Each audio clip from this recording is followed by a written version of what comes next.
Bismillahirrahmanirrahim. Assalamualaikum warahmatullahi taala wabarakatuh. Alhamdulillah wassalatu wassalamu ala Rasulillah wa ala alihi wa sahbihi wa man tabi'a wala. Rabbi shrah li sadri wa yassir li amri wa 'uqdatam min lisani yafqahu qawli. Subhanaka la 'ilma lana illa ma 'allamtana innaka antal alimul hakim. La haula wa la quwwata illa billahil 'aliyil 'azim.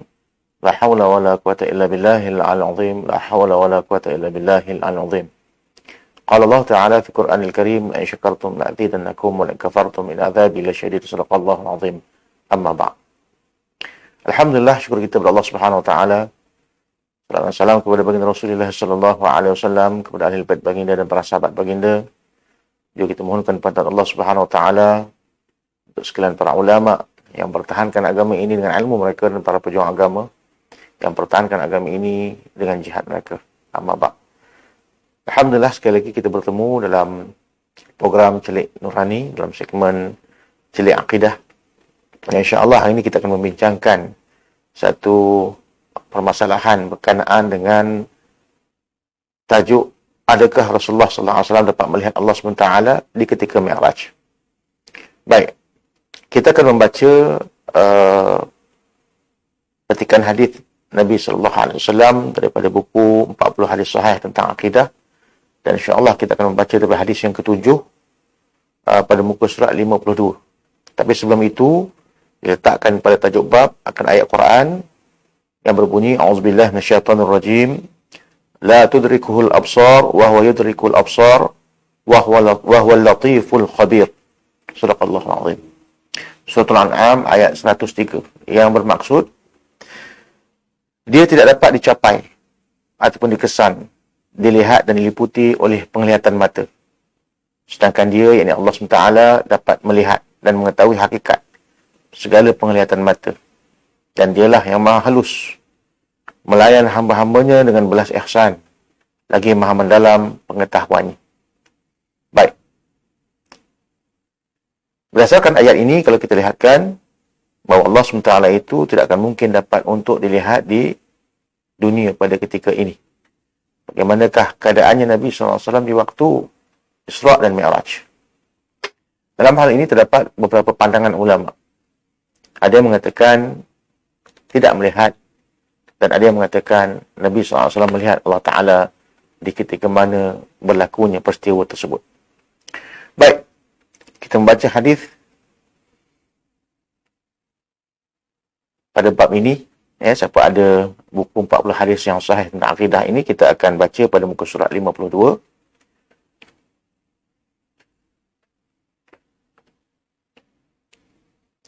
Diriwayatkan daripada Al-Bukhari dalam kitab sahihnya dengan sanad yang muttasil bahawa sesungguhnya Imam Al-Bukhari telah berkata,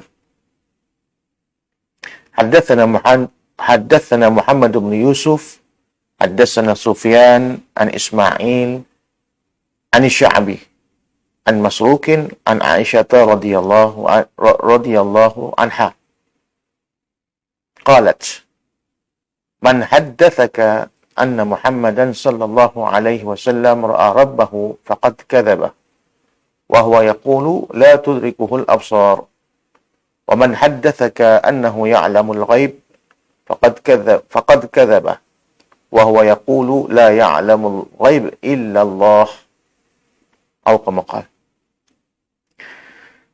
Yang bermaksud telah menceritakan kepada kami, sebagaimana kata Imam Al-Bukhari rahimahullah ta'ala telah menceritakan kepada beliau itu Muhammad bin Yusuf, dan telah menceritakan kepada Muhammad bin Yusuf itu Sufyan daripada Ismail daripada Sya'bi daripada Masruq daripada Aisyah radhiyallahu anha bahawa beliau telah berkata, barang siapa yang menceritakan kepada kamu bahawa Muhammad sallallahu alaihi wasallam telah melihat Tuhannya, berarti dia telah berdusta.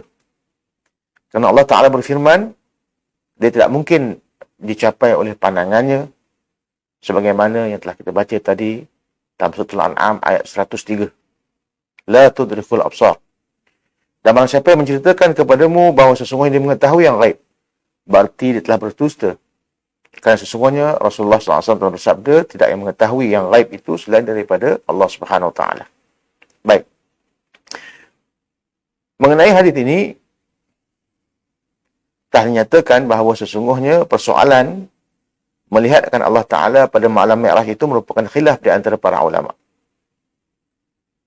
Aisyah radhiyallahu anha mengatakan bahawa tidak mungkin Nabi SAW melihat Allah Subhanahu Wa Taala pada waktu Mi'raj, sebagaimana hadis yang kita baca tadi. Imam Az-Zahabi menyatakan dalam Syiar Alam An-Nubala bahawa kita tak boleh menafikan bagi mereka yang menetapkan bahawa Nabi SAW telah melihat Allah Ta'ala juga pada malam Mi'raj, ataupun pada mereka yang mengingkarinya. Kerana hal ini berdasarkan khilaf di antara para ulama. Maka, terdapat 4 pendapat dalam masalah Nabi SAW telah melihat Allah Ta'ala pada malam Mi'raj itu. Adapun pendapat yang pertama, ialah pendapat yang mengingkari bahawa Nabi SAW telah melihat Allah Ta'ala. Dan ini adalah pendapat Aisyah radhiyallahu anha dan juga Abu Dzar Al-Ghifari. Dan dalam hal ini, Sayyidatina Aisyah radhiyallahu anha berdalilkan ayat Al-Quran yang telah kita baca tadi. La tudrikuhul absar, wa huwa yudrikul absar, wa huwa al-latiful khabir. Yang bermaksud, dia tidak dapat dicapai. Yani Allah Ta'ala tidak dapat dilihat oleh penglihatan mata. Sedangkan dia tidak dapat melihat dan mengetahui hakikat segala. Dan dia dapat melihat. Yani Allah Ta'ala dapat melihat dan mengetahui hakikat segala penglihatan mata itu. Dan Allah lah, ataupun dialah yang maha halus, yang melayan hamba-hambanya dengan belas ihsannya, lagi maha mendalam pengetahuannya. Melalui ayat ini, kalau kita lihatkan, Aisyah radhiyallahu anha berdalilkan bahawa Allah tidak akan dapat dilihat, walaupun bagaimana keadaannya ketika mana kita di dunia. Kecuali kalau kita sudah sampai di akhirat, itu memang jelaslah, menurut Ahlussunnah wal Jamaah sepakat mengatakan kita akan dapat melihat Allah. Tapi kalau di dunia ini, tak akan mungkin untuk melihat Allah SWT. Dan mengikut hadis ini, hatta Aisyah radhiyallahu anha mengatakan Nabi SAW juga tidak melihat Allah Ta'ala di waktu itu. Hanya melihat nur sahaja. Dan hal ini dinyatakan dalam sebuah ayat. Allah menyatakan dalam surah Asy-Syura ayat 51 yang berbunyi, "Wa ma kana li basharin ay yukallimahu Allahu illa wahyan aw min wara'il hijab aw yursila rasulan fayuhiya bi iznihi ma yasha innahu aliyyun hakim." Shadaqallahul azim. Dan tidaklah layak bagi seseorang manusia untuk Allah berkata-kata dengannya melainkan dengan perantaraan wahyu, dengan diberikan ilham ataupun mimpi, atau daripada sebalik hijab ataupun dinding, dengan mendengar suara sahaja, atau dengan mengutuskan utusan malaikat, lalu utusan itu menyampaikan wahyu kepadanya dengan izin Allah SWT, dengan apa yang dikehendakinya. Sesungguhnya Allah Ta'ala maha tinggi keadaannya, lagi maha bijaksana.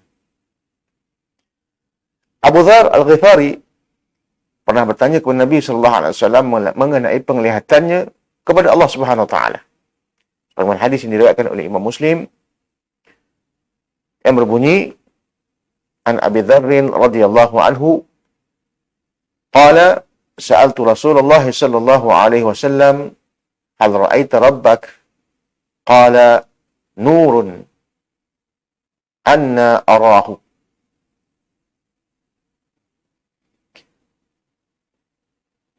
Bahawa sesungguhnya Abu Dzar Al-Ghifari telah bertanya kepada Nabi SAW, adakah engkau melihat Tuhanmu? Maka Nabi SAW menjawab, hanya cahaya. Bagaimana mungkin aku melihat? Maka daripada hadis-hadis dan ayat Quran yang kita baca tadi, maka inilah pegangan pendapat golongan yang pertama, yang mengingkari bahawa Rasulullah SAW tidak melihat Tuhannya pada malam Mi'raj. Dan ini pandangan yang pertama. Adapun pandangan yang kedua, pandangan yang mengatakan bahawa Rasulullah SAW telah melihat Tuhannya pada malam Mi'raj. Tadi mengatakan tidak melihat, tapi pandangan yang kedua mengatakan Rasulullah melihat akan Tuhan di malam Mi'raj. Pendapat ini dipegang oleh Ibn Abbas. Begitu juga dengan Qatadah. Qatadah bin Di'amah As-Sadusi.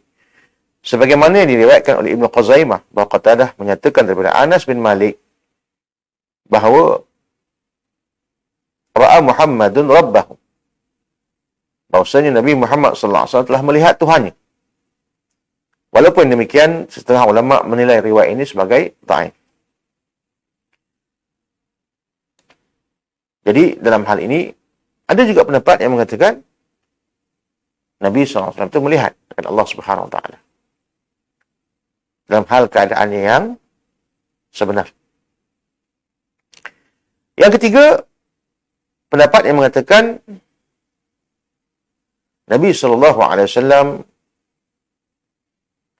hanya melihat Tuhan dengan mata hati. Maksudnya, bukan dengan mata kepala, tapi dengan mata hati. Dan ini adalah sebahagian daripada pendapat sahabat. Juga pendapat Ibn Abbas. Dan juga Abu Ali. Sebagaimana yang disebutkan dalam hadis Nabi SAW yang dinyatakan, Haddathana Abu Bakr ibn Abi Shaybah wa Abu Sa'id al-Ashaj jami'a an Waqi'. Qala al-Ashaj haddathana Waqi', haddathana A'mash an Ziyad bin Husayn Abi Jahmah an Abi Aliyah an Ibn Abbas qala ما كذب الفؤاد ما رأى ولقد رآه نزلة أخرى قال رآه بفؤاده مرتين. حدثنا أبو بكر بن أبي شيبة حدثنا حفص بن غياث عن أعمش حدثنا أبو جهمة بهذا الإسناد.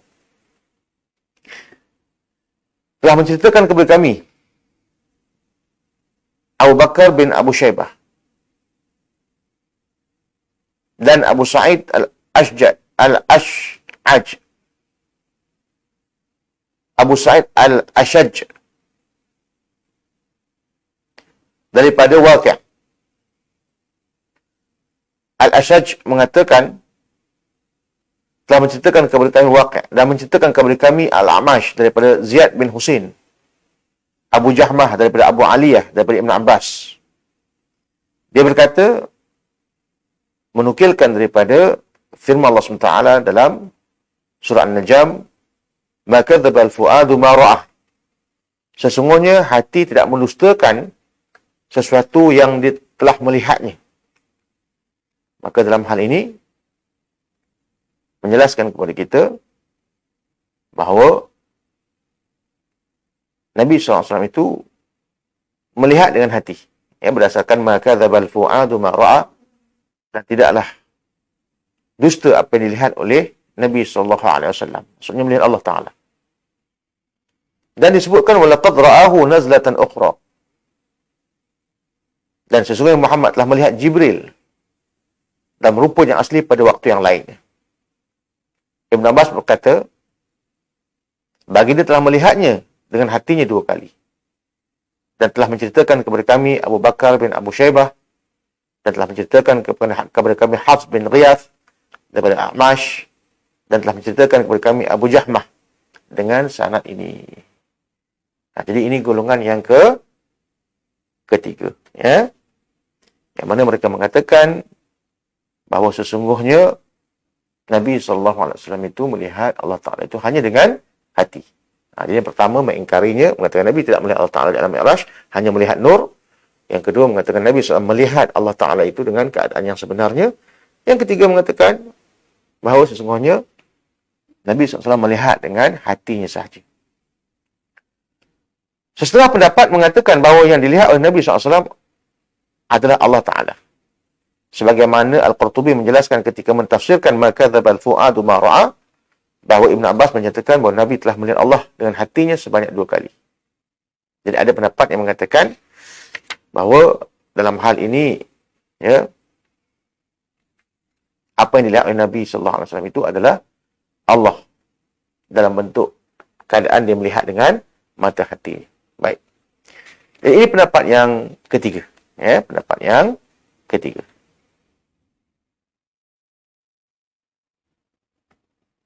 Ada pun pendapat yang keempat.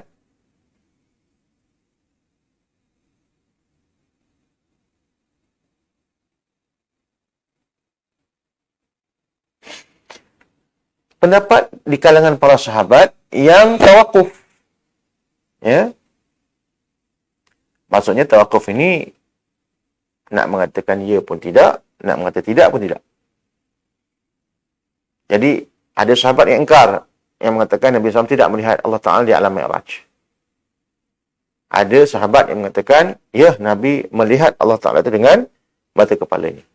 Ada sahabat yang mengatakan, Nabi melihat Allah Ta'ala dengan mata hatinya.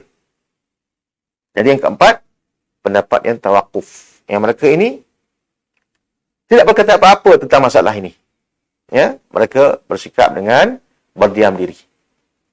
Jadi pendapat yang tawakuf itu ialah yang tidak berkata apa-apa mengenai persoalan ru'yah Nabi SAW terhadap Allah Ta'ala pada malam Mi'raj.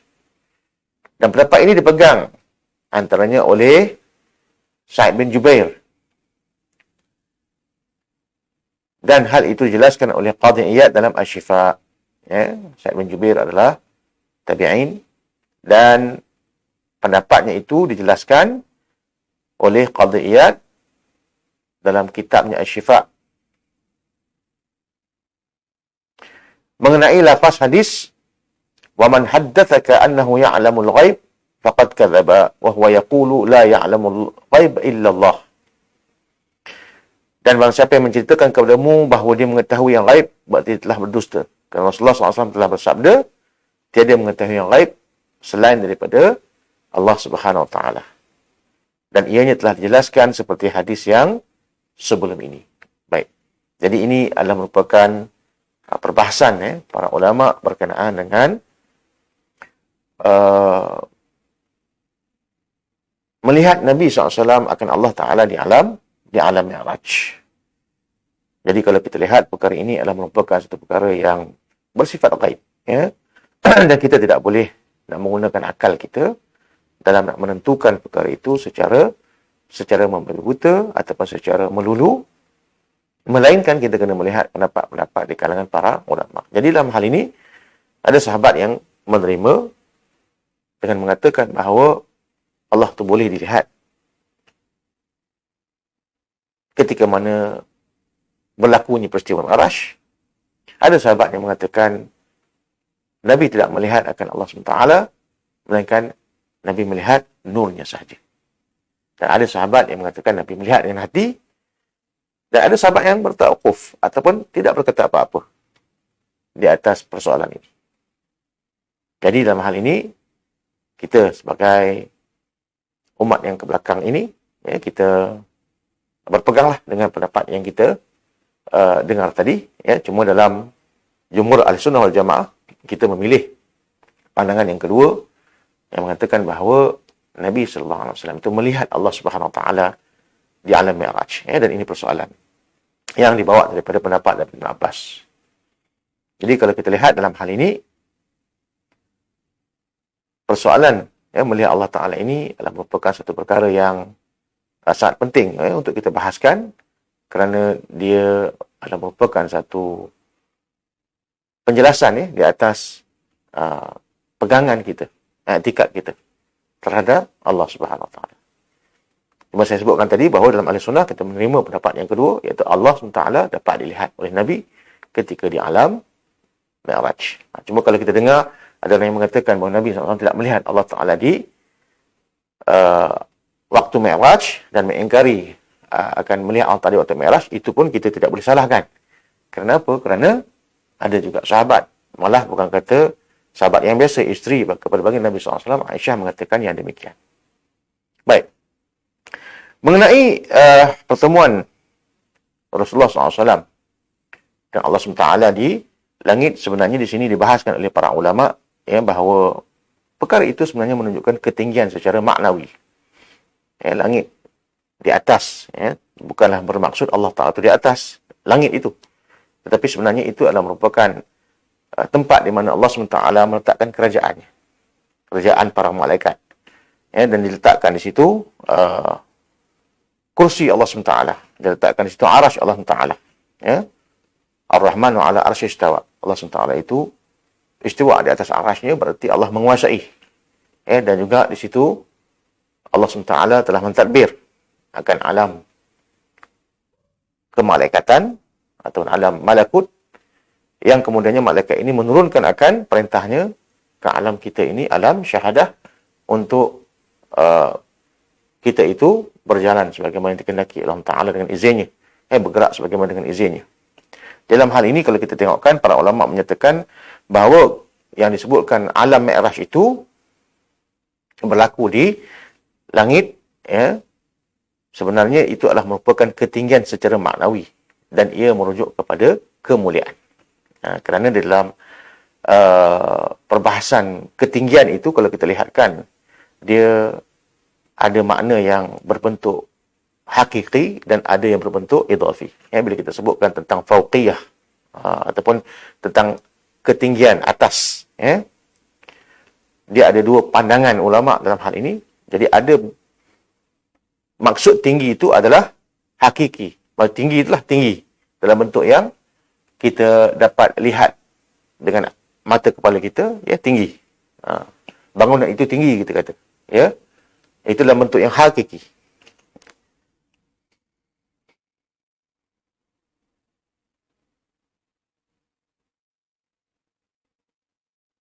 Jadi kalau kita lihatkan dalam hal ini, semua apa yang ada di langit ataupun alam jabarutnya itu, yang di situ ada kursi, ada arasy, ya, ada lauh mahfuz, qalam, ya, dan juga alam malakutnya, tempat alam para malaikatnya duduk, ya, dan juga mereka itu beribadah pada Allah SWT, semuanya itu dinisbahkan kepada langit. Ya, dan kalau kita lihatkan, ini adalah merupakan satu benda yang Allah memelihara dan Allah Taala menguasainya. Ya, sebagaimana firman Allah Taala dalam surah Al-Baqarah pada ayat 255, iaitu pada ayat kursi yang biasa kita baca, Allah menyatakan wasi'a kursiyyus samawati wal ard wa la ya'uduhu hifdhuhuma wa huwal 'aliyyul 'azim. Allah menyatakan bahawa kursi Allah meliputi langit dan bumi. Itu besar ni benda tu. Nak ceritakan arasy Allah sangat besar, ya, kursi Allah sangat besar. Bukan kata Allah duduk kat situ, tidak. Kita dah bahaskan bab istiwa Allah Taala sebelum ni. Ya, tetapi Allah menguasai. Dan dikatakan kursi dan arasy Allah Taala itu meliputi langit dan bumi. Wasi'a kursiyyus samawati wal ard wa la ya'uduhu hifdhuhuma wa huwal 'aliyyul 'azim. Dan Allah SWT tidak berat, tidak merasa berat memelihara duanya itu. Maksudnya arasy dan kursi Allah SWT itu beserta dengan langit dan buminya tidak menjadi satu keberatan bagi Allah Ta'ala untuk memeliharanya. Sesungguhnya dialah, yakni Allah Ta'ala itulah Aliyul Azim, yang maha tinggi lagi maha besar. Jadi maksud Al-Ali itu bukan bermaksud duduk di atas, tak. Ini yang kita sebutkan terdahulu, sebagaimana yang disebutkan dalam tafsir, yang dimaksudkan dengan ketinggian itu adalah uluhiyahnya, ya, ataupun ketinggian daripada sudut ketuhanannya. Maka itu kita namakan sebagai fauqiyah yang hakikiyah, yang bersifat dengan hakiki, yang benda itu satu benda yang kalau kita lihatkan dapat dibahaskan secara nyata, ya. Jadi perkara itu hanya diserahkan kepada Allah SWT. Jadi bukanlah artinya bila kata Isra' dan Mi'raj itu di langit, maka pertemuan itu berada di langit dan Allah berada di langit. Bukan itu maksudnya, ya. Tetapi dimaksudkan di situ adalah dalam bentuk kemuliaan. Baik. Jadi ini dinamakan tadi itu idhafah yang itu kita nama fauqiyah, ya. Fauqiyah ataupun ketinggian dalam bentuk yang Allah menjaga, ya, semua perkara ini dengan tidak merasa beratnya kerana kemuliaan dan kebesaran kerajaan Allah SWT. Baik. Kemudian fauqiyah ini ataupun ketinggian ini selain daripada hakiki, ada yang dikatakan idhafi, yang disandarkan. Ya, yang disandarkan dalam bentuk secara zahir ataupun secara yang maknawinya. Jadi kalau kita katakan fauqiyah tadi haqiqiyah yang pertama, yang kedua fauqiyah idhafiyah. Ya. Yang disandarkan. Bukan dalam bentuk yang hakiki, tetapi yang dalam bentuk yang disandarkan. Seumpama kita katakan dalam Al-Quran, ya,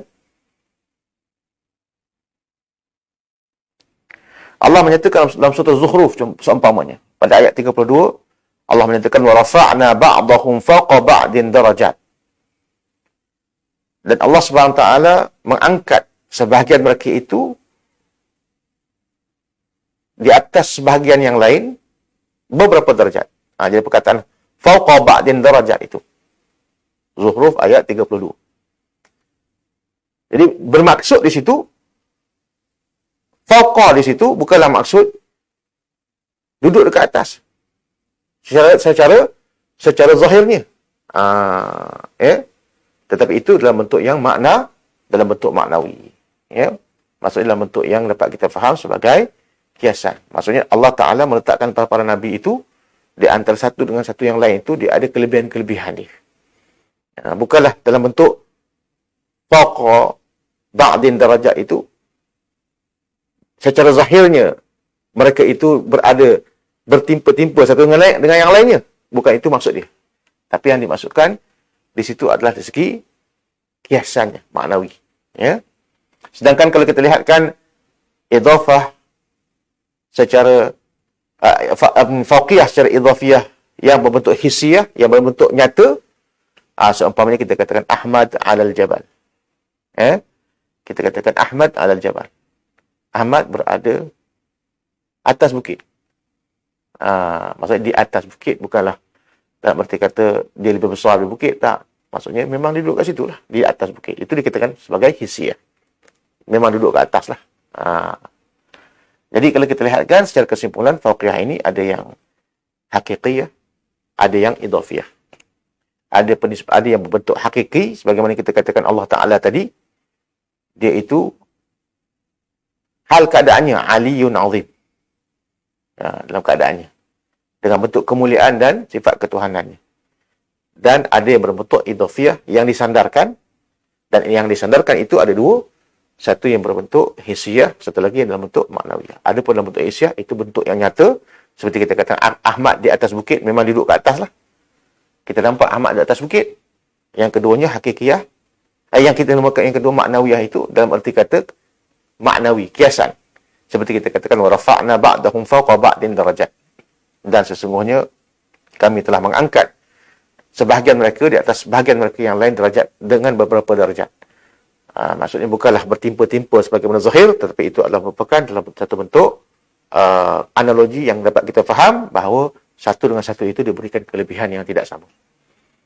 Itu secara maknawiyah. Jadi tentang pertemuan di langit sebagaimana kita sebutkan tadi, ya, bukanlah menunjukkan ketinggian itu secara hissiyah, ya. Tetapi dia sebenarnya itu dalam bentuk yang kita boleh katakan hakiki dan juga maknawi. Ya. Dalam bentuk hakiki dan maknawi. Berdasarkan perbahasan tentang fauqiyah itu. Ya. Ataupun ketinggian itu. Bukan dalam bentuk yang zahir. Ya. Sebagaimana kata An-Nasafi dalam tafsirnya. Sebagaimana kata Al-Badawi dalam tafsirnya. Maka yang dikatakan ketinggian itu adalah merujuk kepada ketuhanan Allah SWT. Alam ketuhanan yang kita tak tahu di mana. Sebab Allah tidak bertempat. Ya. Allah SWT tidak berada dalam masa. Jadi, menurut i'tiqad Ahlussunnah wal Jamaah, bahawa laisa kamitsli syai', Allah Ta'ala tidak akan sama dengan barang sesuatu, maka dalam hal ini, penisbahan bertemu Allah Ta'ala di langit itu, dalam bentuk yang zahir adalah tertolak. Ya. Itu adalah merupakan satu pendapat yang pada Ahlussunnah wal Jamaah batil. Ya. Jadi kerana itu dalam hal ini kita kena berpegang sebagaimana yang telah dipegang oleh para ulama kita yang terdahulu, menurut garis-garis panduan dan kaedah yang telah dijelaskan dalam i'tiqad Ahlussunnah wal Jamaah Asy'ariyah dan Maturidiyah. Baik.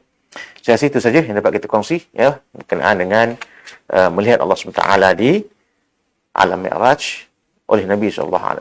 Dan insyaAllah nanti kita akan sambung lagi perbahasan ini dengan tajuk-tajuk yang ada dalam kitab 40 hadis sahih tentang akidah yang kita ambil daripada kitab Tauhid Sahih Al-Bukhari. Wabillahi alam. Assalamualaikum warahmatullahi taala wabarakatuh.